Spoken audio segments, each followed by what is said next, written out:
ಅವರಿಬ್ಬರದು 7 ವರ್ಷ ಲವ್. ಅವ್ರ ಮನೇಲಿ ಗೊತ್ತಾಗಿ ಅವರಿಬ್ಬರದು ಮದುವೆನೇ ಫಿಕ್ಸ್ ಮಾಡ್ತಾರೆ. ಆ ಕಡೆ ಇನ್ವಿಟೇಷನ್ ಕಾರ್ಡು ಪ್ರಿಂಟ್ ಆಗುತ್ತೆ. ಮದುವೆಗೆ 15 ದಿನ ಬಾಕಿ ಇರುತ್ತೆ. ಅವಳು ನಾವೊಂದ್ ಕೆಫೆಲ್ ನೋಡ್ತಾನೆ, ಇನ್ನೊಬ್ಬನ ಜೊತೆಗೆ ಇರ್ತಾಳೆ. ಅವನ ಜೊತೆಗೆ ಅವಳು ತುಂಬಾ ಖುಷಿಯಾಗಿದ್ಲು. ಅವನ ಕಣ್ಣಲ್ಲಿ ಎಂದು ನೋಡದ ಖುಷಿ ಅವಳ ಕಣ್ಣಲ್ಲಿ ಇತ್ತು. ಅವನವಾಗ ಏನು ಮಾಡಕ್ ಹೋಗ್ಲಿಲ್ಲ. ಸುಮ್ನೆ ಫೋನ್ ತೆಗ್ದು ಕಾಫಿ ಚೆನ್ನಾಗಿದೆ ಅಂತ ಮೆಸೇಜ್ ಮಾಡ್ತಾನೆ. ಅವಳು ಶಾಕ್ ಆಗಿ ಹಿಂದೆ ತಿರುಗಿ ನೋಡ್ತಾಳೆ. ಅವನು ಸೈಲೆಂಟ್ ಆಗಿ ಎದ್ದು ಬಿಲ್ ಕೊಟ್ಟು ಹೋಗ್ತಾನೆ. ಅವನು ಒಂದ್ ಮಾತಾಡ್ಲಿಲ್ಲ, ಜಗಳ ಮಾಡ್ಲಿಲ್ಲ, ಕೋಪ ಮಾಡ್ಕೊಲಿಲ್ಲ. ರಾತ್ರಿ ಅವಳ ಕಡೆಯಿಂದ 47 ಮಿಸ್ ಕಾಲ್, 200 ಮೆಸೇಜ್. ಸಾರಿ ಕಣೋ, ಪ್ಲೀಸ್ ನನ್ನ ಬಿಟ್ಟು ಹೋಗ್ಬೇಡ, ಹಂಗೆ ಹಿಂಗೆ ಅಂತ ಮೆಸೇಜ್ ಮಾಡ್ತಾ ಇರ್ತಾಳೆ. ಅವನವಾಗ ಒಂದೇ ಒಂದಕ್ಕೆ ರಿಪ್ಲೈ ಮಾಡ್ತಾನೆ. ನಾನು ಇವತ್ತು ನೀನು ಖುಷಿಯಾಗಿದ್ದು ನೋಡ್ದೆ, ಅಷ್ಟೇ ಸಾಕು. ನನ್ನ ಜೊತೆಗೆ ನೀನು ಖುಷಿಯಾಗಿರ್ಲಿಲ್ಲ, ಅವನ ಜೊತೆಗೆ ನೀನು ಖುಷಿಯಾಗಿದ್ದೀಯ. ಅವನು ಹೇಳ್ತಾನೆ, ನೀನು ಅಳೋದು ನನಗಿಷ್ಟ ಇಲ್ಲ, ಹೋಗು, ಬ್ಲಾಕ್ ಮಾಡ್ತಾ ಇಲ್ಲ. ಆದ್ರೆ ಇನ್ ಮುಂದೆ ರಿಪ್ಲೈ ಬರಲ್ಲ.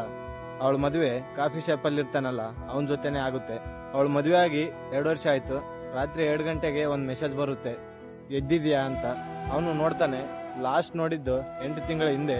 ನೆಕ್ಸ್ಟ್ ದಿನಾನೇ ಪೇಪರ್ನಲ್ಲಿ ನ್ಯೂಸ್, ಗಂಡನ ಕಿರುಕುಳ ತಾಳಲಾರದೆ ಹೆಂಡತಿ ಆತ್ಮಹತ್ಯೆ ಅಂತ. ಅವನು ಓಡಿ ಹೋಗ್ತಾನೆ.